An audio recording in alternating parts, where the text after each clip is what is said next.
നമസ്കാരം. എൻ്റെ പേര് ആരതി. AUPS മാങ്ങാട്ടുകര 6ാം ക്ലാസ്സിൽ പഠിക്കുന്നു. ഇന്ന് ഞാൻ സംസാരിക്കാൻ പോകുന്ന വിഷയം ലഹരി വിരുദ്ധ വിദ്യാലയം എന്നതാണ്.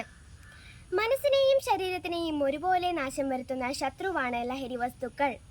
മദ്യവും സിഗരറ്റും മറ്റു ലഹരി വസ്തുക്കളും ആളുകളെ രോഗികളാക്കുകയും മരണത്തിലേക്ക് എത്തിക്കുകയും ചെയ്യുന്നു. ഒരിക്കൽ അതിന് അടിമയായാൽ പിന്നെ രക്ഷപ്പെടാൻ ഏറെ ബുദ്ധിമുട്ടാണ്. നമ്മുടെ വിദ്യാലയവും നമ്മളും എപ്പോഴും സുരക്ഷിതമായിരിക്കണം. ഇവിടെ പഠിക്കുന്ന ഒരു കുട്ടി പോലും ലഹരിക്ക് അടിമയാവാൻ പാടില്ല.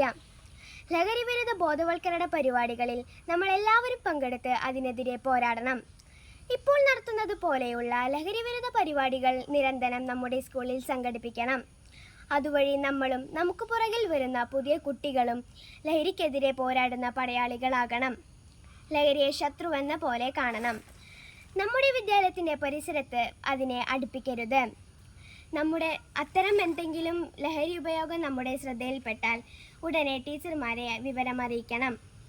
അവസാനമായി ഞാൻ പറയുന്നത്, കുട്ടികളായ നമ്മുടെ ഏറ്റവും വലിയ ലഹരിയാണ് പഠനം, കലാകായിക പ്രവർത്തനങ്ങൾ എന്നിവ ആയിരിക്കണം.